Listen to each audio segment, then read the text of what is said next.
This is the Google Pixel 9 Pro XL, and trust me, this is the best phone Google has ever released. Like when it came out, everybody was just so mind blown about this phone, from the design to the camera to the performance to every single thing about this phone. But it's been over 6 months, about 8 months, since this phone was released. Does it still stand the test of time, or has all the features faded away? Okay, so just watch the video to the very end to see how far this Google Pixel 9 Pro XL, is after over 6 months of its release. Now, let's get started with the design.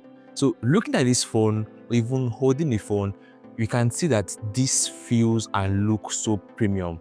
Yes, like this is a premium phone. Unlike other flagship, well, your Samsung and also your iPhone that keeps on recycling design over and over and over again. I love how the design is, and I'm sure you watching this video can also testify that you love this design. Well, if I'm lying, let me in the comment section if you don't like how the design on the Google Pixel 9 Pro XL is.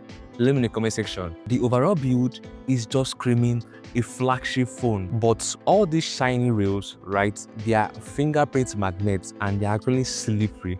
Like your phone can just slip off your hand holding this. I really wish that Google used more of a matte finishing for this phone, so it can be easier to hold without having to get a case.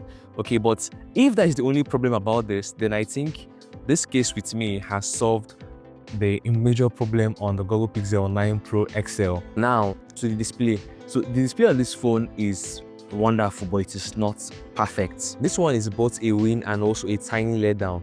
So very first, the good news. This is a 6.8-inch AMOLED phone, and it's actually one of my favorite screens to use. It is sharp and color accurate with 3000 nits peak brightness.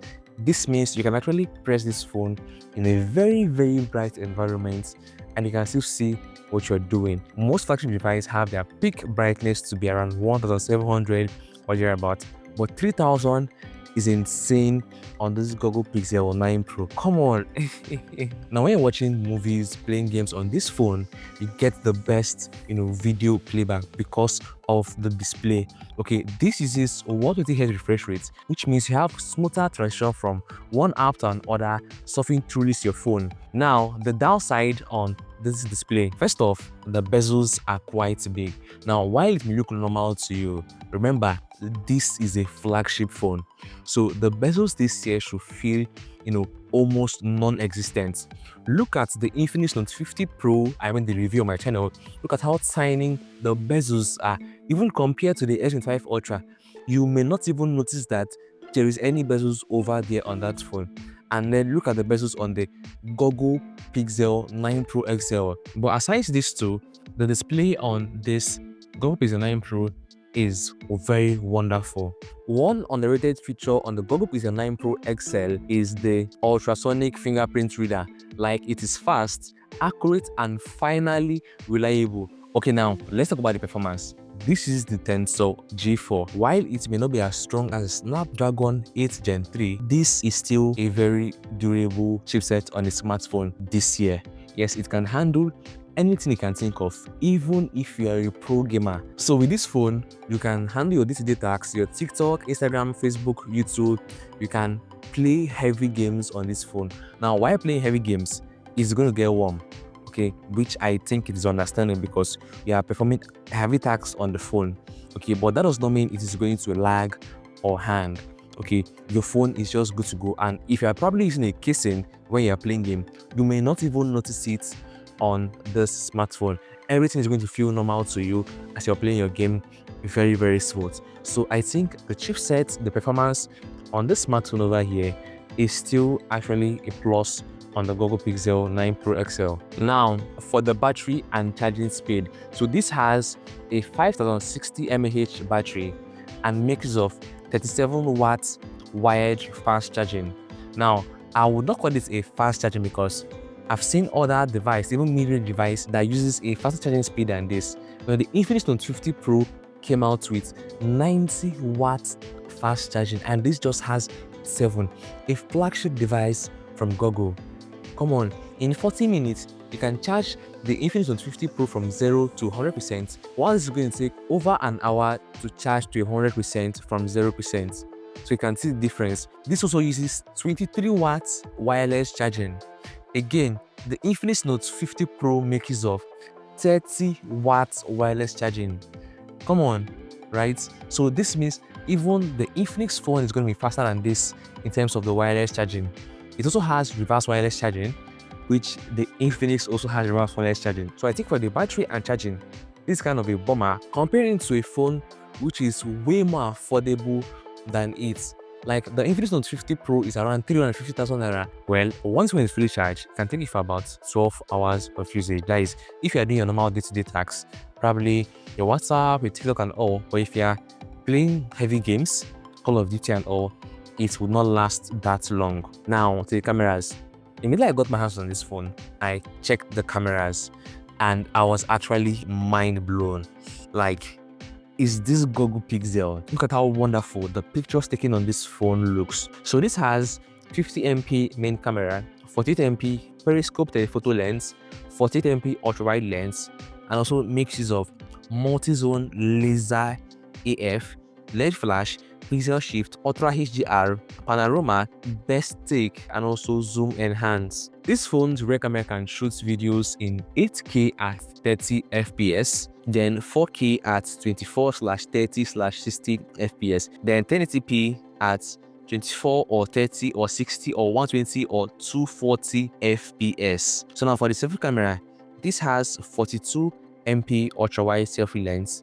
Okay, that can also shoot HDR and panorama shots. Yes, and for videos, it can take up to 4K videos at 30/60 FPS or 1080p videos at 30 or 60 FPS. And now we're going to see in the camera option the Add Me feature. Now this Add Me feature, was one that everybody was so blown away, whereby you can actually just take picture of your friends and one of them can hold the phone while you just go join the picture and everything is being added together like someone else took the three of you at once. I'm not sure I've seen that on a Samsung, which I'm using to shoot. I'm shooting with the Samsung S23 Ultra, which I've done a video about, or probably even the iPhone 16 Pro or Pro Max. Like, this is a new feature on the Google Pixel. I'm sure in the long run, other phones will start, copying the Google Pixel on this feature. Yes, I am sure of that. Overall, for the camera, you've seen how amazing this is. But let me know your thoughts in the comment section if you love the camera quality on the Google Pixel 9 Pro XL. Now to the software. So the Pixel software is actually very nice. I love how it is. It is clean, it is fast, and it just works. You have features like call screening and also now playing, which are absolutely game changers. But one thing I don't like about this software is the Google Photos. I feel Google needs to just redesign everything on the Google Photos. Like, it just feels so chunky and it just needs a redesign. Now to the AI. So since 2023, we've been seeing the rise of AI, from ChatGPT, to Grok, to Meta AI, and the rest of them, Apple Intelligence, Galaxy AI, okay, and we also have Gemini for the Google Pixel, okay, and this AI over here is actually wonderful. It can perform lots of tasks, circle to search, live translate, live transcribe, what have you. Now, after over 6 months, is the Google Pixel 9 Pro XL still worth it? Well, I am going to say yes and no. First of all, it's still a very solid phone currently at this point. It is still a flagship. When I'm looking at the price point, I'm looking at every other device being released this year 2025, then you see that this has a strong competition. Look at the Infinix Note 50 Pro I talked about, where from the performance, the camera, the bezels, and every single thing is actually looking like a flagship device. Look at the Tecno Camon 40 Pro, the OnePlus 13, right?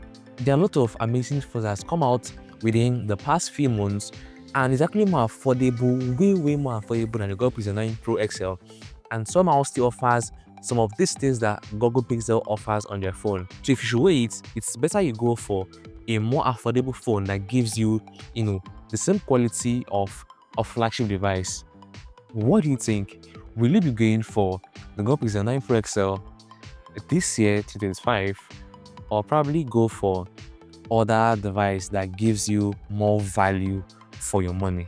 And let me know in the comment section, okay? And if you want me to create more videos about Google Pixel versus Samsung versus iPhone or any phone, let me know in the comment section and I'll create those videos just for you. Okay, so guys, I'll see you in my next video as we discover the smart online tips.